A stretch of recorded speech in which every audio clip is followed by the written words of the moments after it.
We continue to follow a double homicide in Columbus that has drawn national attention. After an Ohio dentist and his wife were gruesomely gunned down just 2 weeks after their 5th wedding anniversary, there was one question on everyone's mind: why? Now, an ex-FBI agent is suggesting that a years-long, deep-seated resentment and hatred is to blame for the sickening act, as the couple's grieving family reveals they are not surprised by an arrest in the case. Here's what you need to know. Spencer Tepe and his wife Monique were found dead in their Columbus home on December 30th, soon after celebrating their anniversary, authorities said. Spencer, who was 37 years old, suffered multiple gunshot wounds, while Monique, who was 39, was shot at least once in the chest, according to police records. Their 2 children, a 4-year-old daughter and a 1-year-old son, were found unharmed inside the home. The violent attack happened between 2 and 5 a.m. in the upstairs of the home, cops said. No gun was discovered at the scene, and there was no sign of forced entry. Chilling 911 calls offered further insight into the horrific scene, as frantic friends who rushed to the house for a wellness check saw a bloodied body and heard a child scream. And Spencer's employer called 911 after becoming alarmed that he hadn't shown up for work. What do you think really happened? Drop your thoughts below and subscribe to the Dark Unveiling for more untold stories. On the cold winter morning of December 30, 2025, what should have been a routine day in the Wineland Park neighborhood of Columbus, Ohio, became a scene of unspeakable horror. In a home that only weeks earlier had echoed with laughter and everyday life, Dr. Spencer Tepe, a respected 37-year-old dentist, and his 39-year-old wife Monique Tepe were found shot dead, victims of a brutal double homicide that would soon grip the nation and raise chilling questions about love, obsession, and revenge. The tragedy unfolded quietly. Spencer, known for his dedication to his work at the local dental practice and his devotion to his 2 young children, failed to show up for work that morning. Concerned colleagues and family members grew worried when repeated calls went unanswered. It was no ordinary absence. Something felt wrong.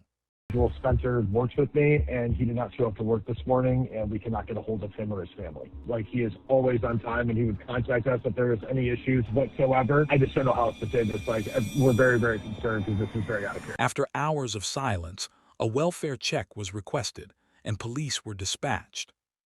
When officers entered the home in the mid-morning, what they discovered was beyond shocking. Upstairs, they found both Spencer and Monique lying lifeless with apparent gunshot wounds. There were no signs of forced entry, no struggle visible in the shattered pieces of a crime scene, only devastating finality. But perhaps the most haunting detail was the presence of their 2 young children, a 4-year-old daughter and a 1-year-old son, who were found inside the home physically unharmed, completely unaware of the carnage that had taken place just rooms away. Their dog, too, remained uninjured, creating a cruel contrast between innocence and the violence inflicted on their parents. At first, authorities could only confirm what was painfully certain. 2 loving parents were dead, and their children were left behind in a nightmare no family should ever endure. The scene was grim, unsettling, and confusing. There was no weapon at the scene, nothing appeared to have been stolen, and investigators quickly ruled out murder-suicide. This was not a random burglary or a crime of opportunity. This was something darker, and as the nation watched in stunned silence, detectives began peeling back the layers of a story that would soon reveal a deep, troubling connection to the victims' past. This would become one of the most talked-about murder investigations of 2025, a case that would lead from a quiet Columbus street to a chilling suspect with ties to the family itself. As investigators processed the Tepe home, one question dominated the early hours of the case: who would want Spencer and Monique Tepe dead? There was no forced entry, no sign of robbery, and no random violence.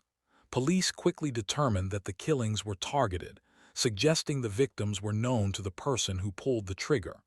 That realization pushed detectives to look not outward, but backward into Monique Tepe's past. Before marrying Spencer, Monique had been married once before.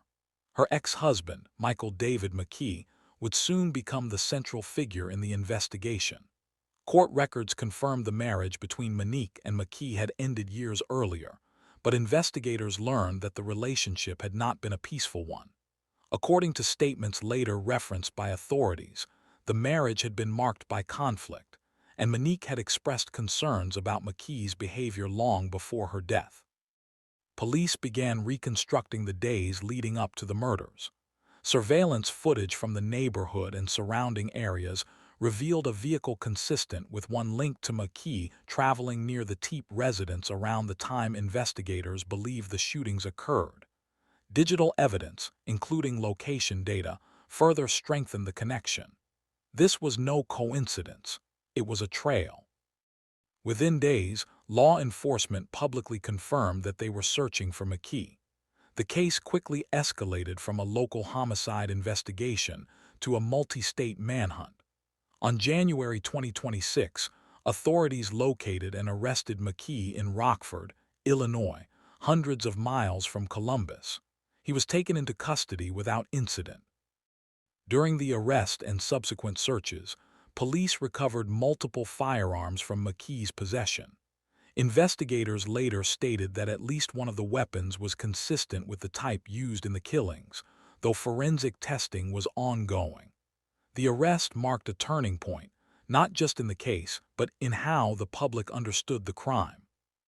McKee was charged with 2 counts of aggravated murder, accused of executing both Monique Tepe and her husband Spencer inside their home.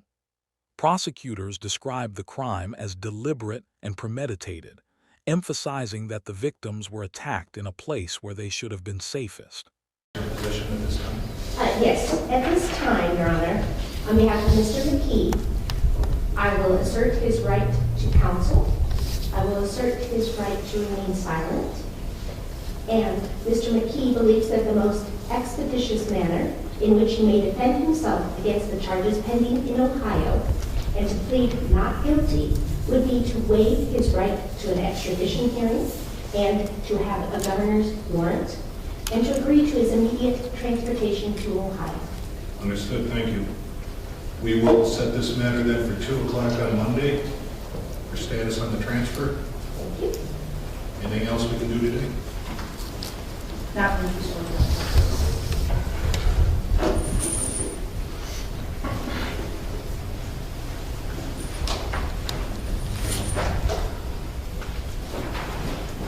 Thank you, Kirk.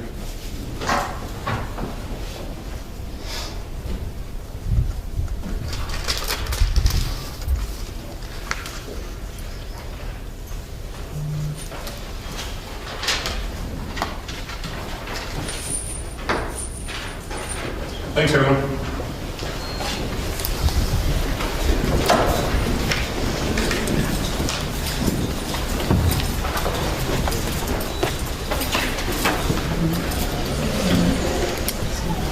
As McKee awaited extradition back to Ohio, more details surfaced about the emotional history tied to the case. Authorities acknowledged that the investigation involved elements of domestic violence, a factor they believe played a role in the motive behind the killings.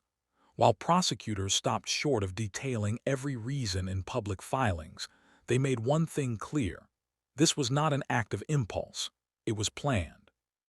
As Michael David McKee was extradited back to Ohio to face 2 counts of aggravated murder, investigators began to publicly frame the case not just as a homicide, but as a domestic violence-driven execution. Behind the clean crime scene and calculated movements was a history that prosecutors say revealed something far more dangerous than heartbreak: obsession that never ended.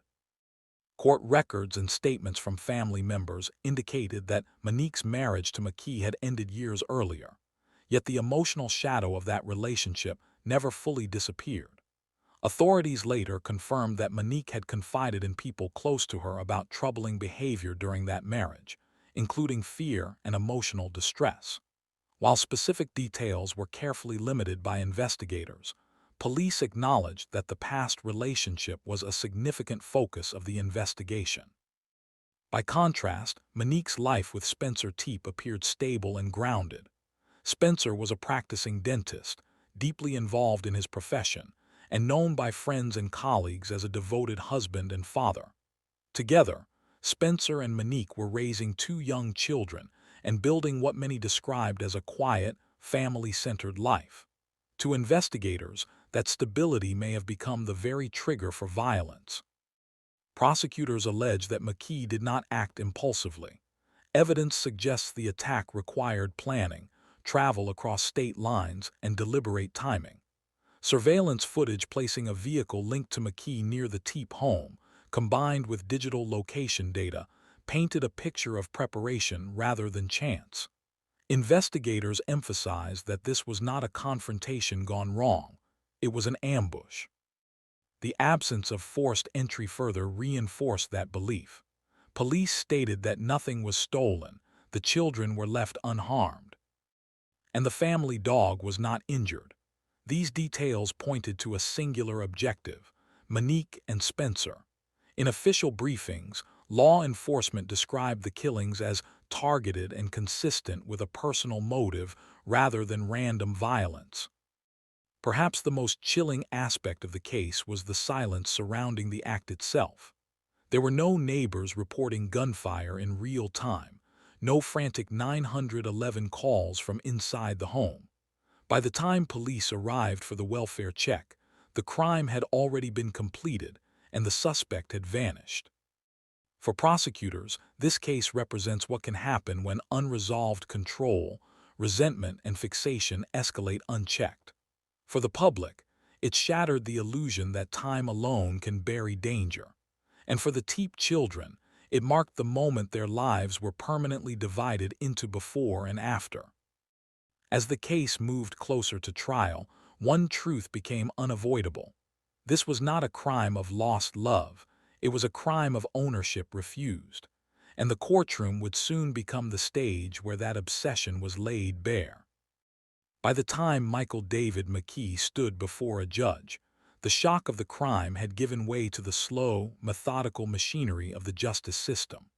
What had once been a quiet home in Columbus was now the center of a high-profile murder prosecution, and prosecutors were preparing to show how a double execution could unfold without witnesses, but not without evidence. McKee's first court appearances were brief but telling. He was formally charged with 2 counts of aggravated murder, accused of killing both Monique Tepe and Dr. Spencer Tepe inside their home.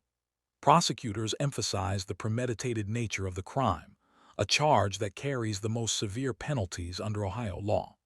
McKee entered a not guilty plea through his defense counsel, setting the stage for a legal battle that would stretch into the following year. Behind the scenes, investigators continued refining their case. Related to this case, so we don't want to jeopardize the ultimate goal of conviction. But what we can say, this was a targeted attack. Surveillance footage became one of the most critical components. Cameras from nearby streets and businesses allegedly tracked a vehicle linked to McKee moving through the area around the time of the murders, then leaving shortly afterward. While no single camera captured the crime itself, the pattern was consistent: arrival, timing, and departure. Digital evidence played an equally powerful role. Authorities cited location data and travel records to demonstrate that McKee had journeyed from out of state and returned soon after the killings. Prosecutors argued this supported a theory of deliberate planning rather than coincidence. This was not someone already in the neighborhood. It was someone who came with purpose. Search warrants executed after McKee's arrest uncovered multiple firearms. Investigators stated that at least one weapon was consistent with the type used in the killings, though ballistic analysis remained part of the ongoing case. Importantly, no weapon was recovered from the Tepe home, reinforcing the belief that the killer arrived prepared and left with the means to avoid immediate detection. Throughout the proceedings, prosecutors remained careful not to reveal every detail publicly. They repeatedly stressed that the case involved domestic violence dynamics, acknowledging the role of a prior intimate relationship without turning the courtroom into a spectacle. For them, the focus was evidence, timelines, movements, and intent. As McKee was held without bond, The families of Monique and Spencer faced the unbearable task of grieving while navigating a legal process that moves painfully slow. The court dates, filings, and hearings became markers of time, not toward healing, but toward accountability. While the investigation and arrest dominated headlines, the most profound tragedy of the Tepe case was felt in the quietest corners, the lives of the two young children left behind. In the early hours of December 30, 2025, these children, a 4-year-old daughter and a 1-year-old son, were spared physical harm but not emotional devastation. They were witnesses to a void no child should ever face, their world suddenly stripped of the parents who had been their entire sense of safety. People.com. Family members described the home in the days after the murders as filled with silent grief and disbelief. Friends, neighbors, and extended family rallied, providing temporary care for the children, but even surrounded by love, the psychological impact was immeasurable. Experts often emphasize that surviving children in such violent domestic cases face long-term trauma, including anxiety, depression, and post-traumatic stress, a legacy of horror that no one can erase. The Tepe family was well known in Columbus. Spencer, a respected dentist, had built a reputation for community service and professionalism, while Monique, described by friends as kind-hearted and outgoing, balanced career and family life with grace. Their deaths left not just grieving children, but an entire community in shock, mourning two lives taken far too soon. Social media and local memorials reflected the collective sorrow, as neighbors lit candles and shared memories of a couple remembered for love, laughter, and devotion. The reality of domestic violence became impossible to ignore.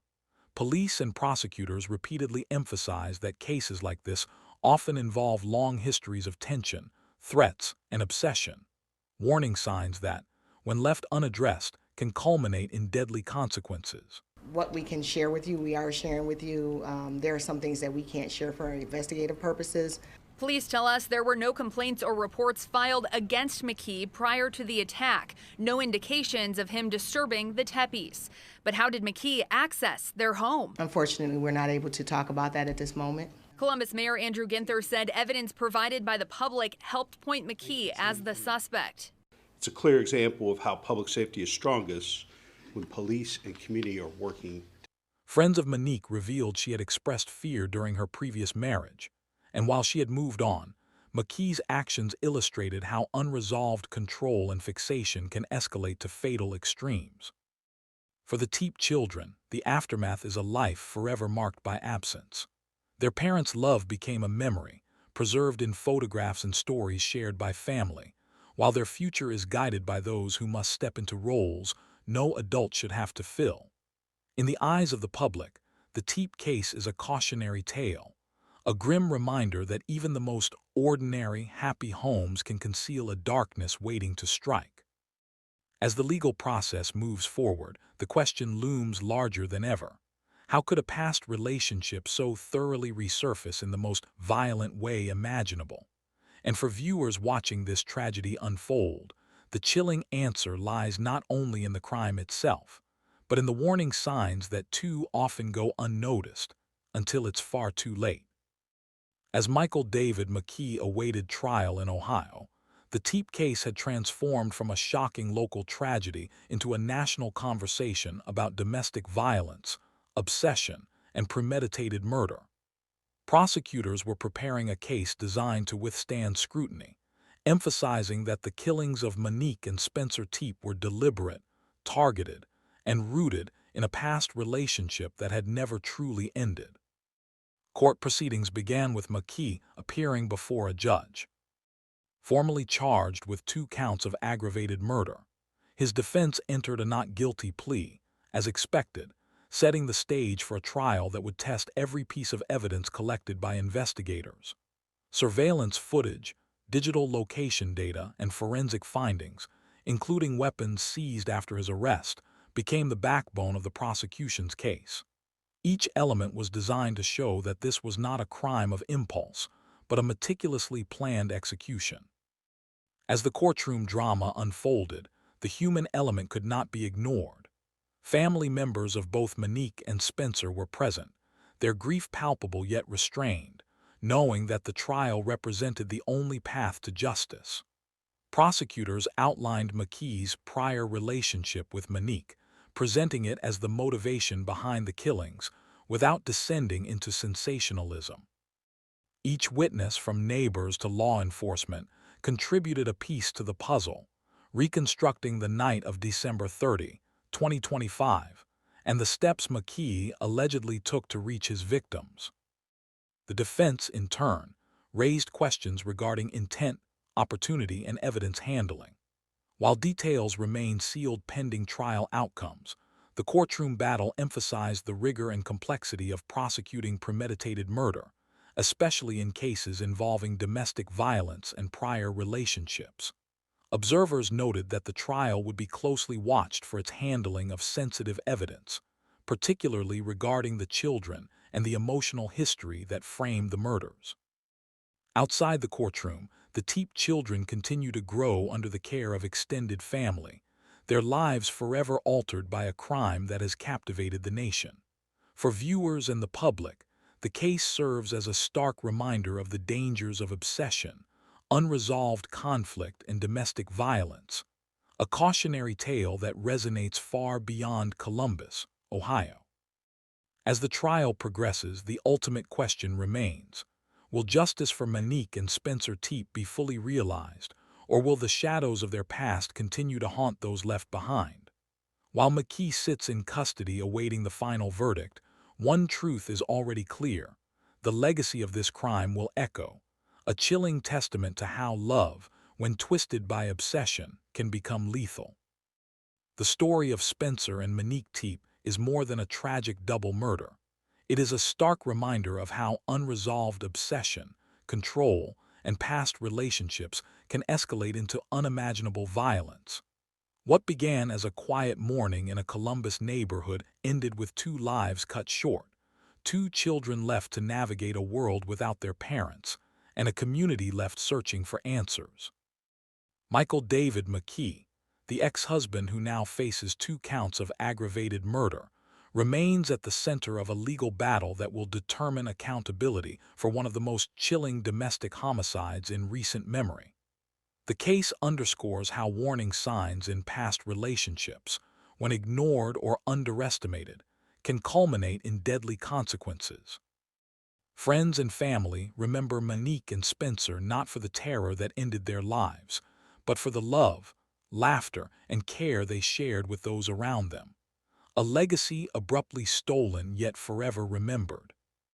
For the Tepe children, the loss is profound, but their story also highlights the resilience of family and community in the face of unimaginable tragedy.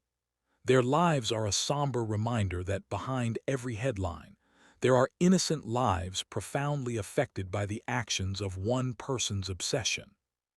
As we close this chapter on the doctor who killed for love, the shocking Spencer and Monique Tepe executions, let it serve as a chilling lesson.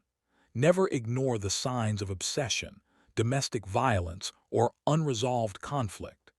It is a reminder that darkness can hide behind familiar faces, and vigilance, awareness, and protection can sometimes mean the difference between life and death. If this story gave you chills, left you thinking about the fragility of safety, or reminded you of the importance of awareness in relationships, make sure to like this video and share your thoughts in the comments. Because in the world of true crime, every story is a warning, and every life lost is a story that must not be forgotten.